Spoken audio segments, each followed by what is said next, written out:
Ladies and gentlemen, welcome back to the channel.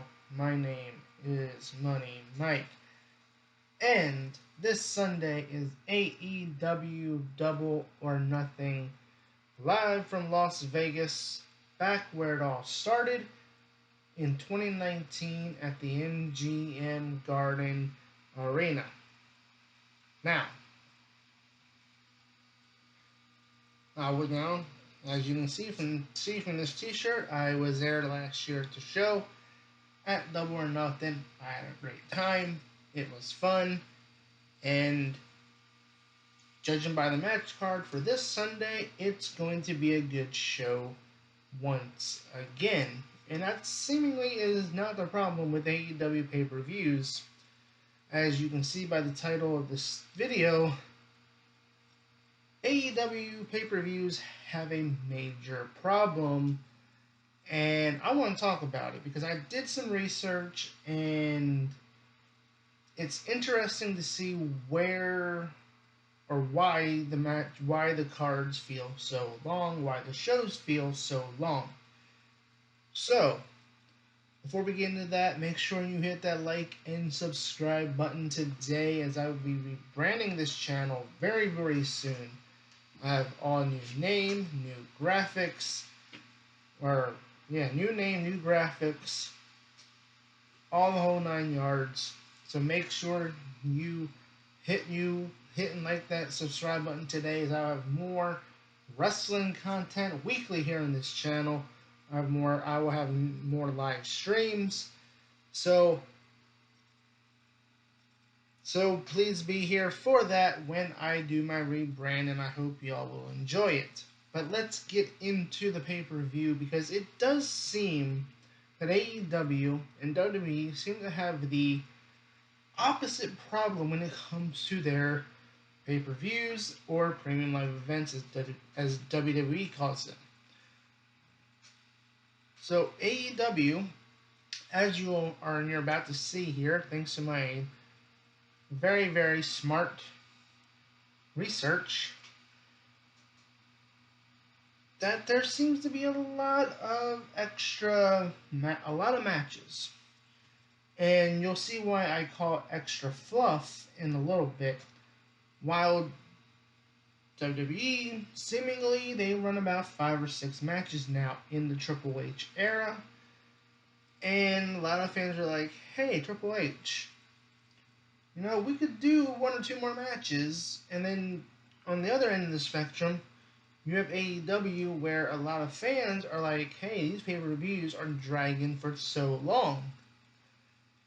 So you have one company seceding, doing very few matches, about 5, 6 matches depending on the show, while you have another company, AEW, seceding, while they're doing a lot of matches, but it's also wearing out the fans. And I think I figured out the problem. And it all starts with the AEW pay-per-view pre-shows. Because when I was doing my research, and I go back, a lot of the fans were saying, oh man, these are too long. They feel like they're, a lot of times fans will say, I forgot that there were more matches, because it seems like they're so tired out already because they've already seen so much. And that's a lot of it comes from the pre-show, because the cards themselves for the actual pay-per-view, I went back a whole year, so 2023 up till now, including Double or Nothing, which I'm recording this before Dynamite, so I have no idea if they're going to add any matches to AEW Dynamite on Wednesday. Will they add matches on Rampage, Collision? So again, this could all change, and we could see more matches for this Sunday's pay-per-view, with more with obviously pre-show matches, but that's the extra fluff I think is the problem with the pay-per-views that AEW has. is that there's too many pre-show matches in some cases. And I'll go back a whole year, so I want to present to you all this data here, and I'll just talk a little bit about it here, because, so as you can see here in the match graphic, I started an AEW Revolution 2023 that had 8 matches, 9 total, so there was only one pre-show match on the card. Okay, great. We go to Double or Nothing last year. Now this is counting the bonus match we got when Jade Cargill was like, "Hey, I want to face somebody else," and then we got Chris Statlander coming out and making her return from injury and winning the TBS title last year. And so total, that was about 9 matches total on the card, with about 14 if you include the pre-show, which is 4 matches total. Then you fast forward to Forbidden Door 2023, where this is where that extra fluff that I keep talking about comes in. And I think this is the problem with the pay-per-views, is that it seemingly adds there's too many pre-show matches. Because Forbidden Door 2023, you have 9 matches on the card, but you have five pre-show matches. Now look, I know Big E used to say, "Give me 5," but I don't think he meant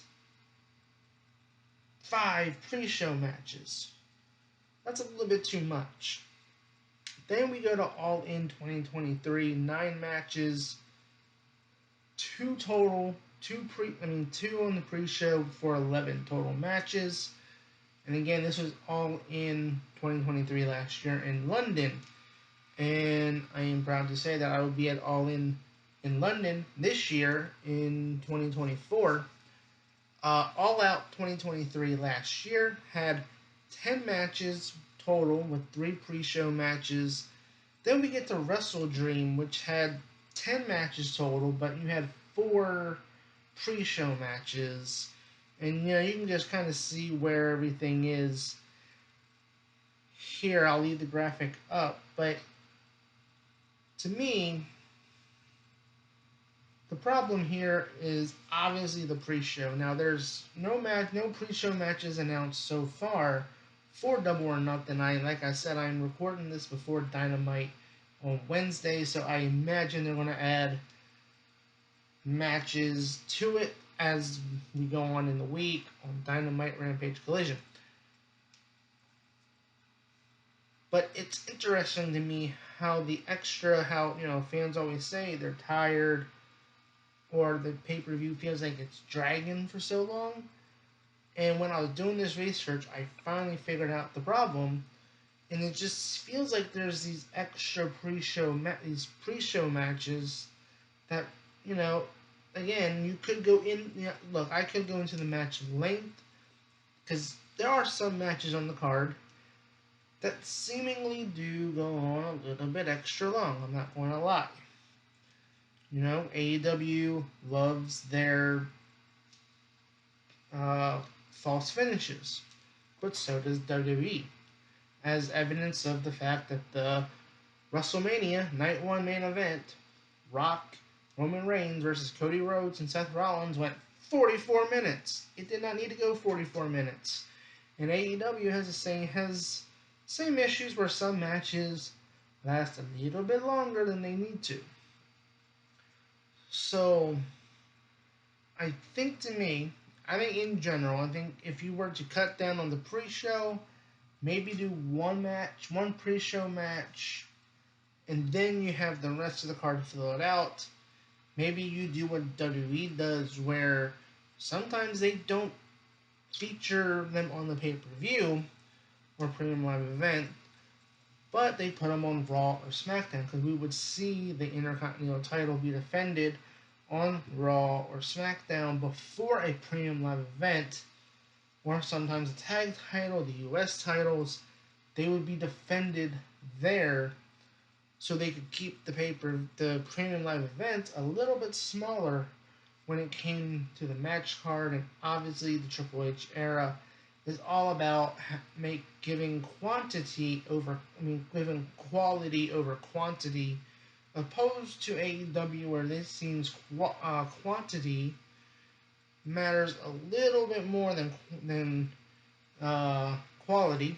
I'm not saying that the matches aren't bad, but I think when you combine the fact that there's a lot of extra fluff on the shows that don't need to be there, and the fact that some matches do go on longer, especially if you're going to have multiple pre-show matches, you need to keep them short so you're not draining the crowd and like killing the crowd off even before you begin the actual show itself.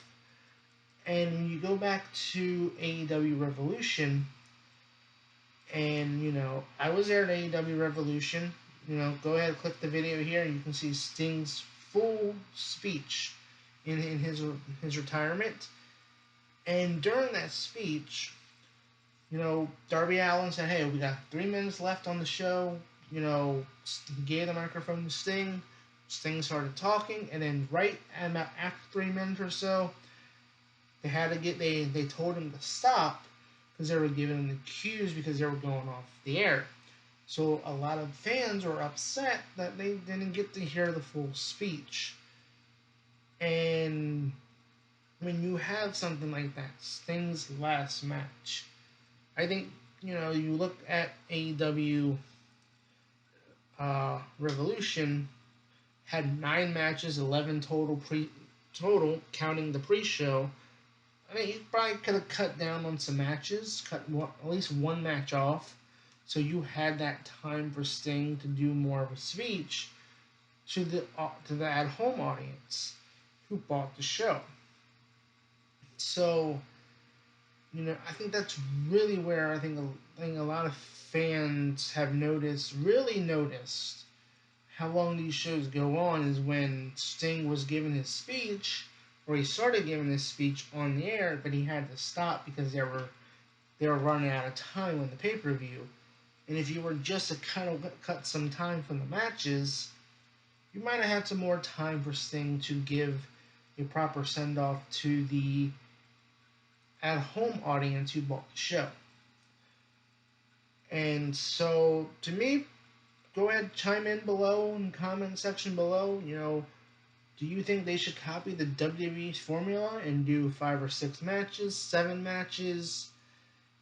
Should they stay with where they are, maybe with less pre-show matches? Comment below. Let me know what you guys think. How should AEW fix their pay-per-view problem with the length of the shows? I think you just cut 1 or 2 pre-show matches, or you leave it at 1 or 2 pre-show matches, but you keep them short. And that way the crowd is not tired out. The crowd is still ready to go for the main card. I've been your host, Money Mike, and I'll be back with more AEW content this week as we approach AEW Double or Nothing this Sunday.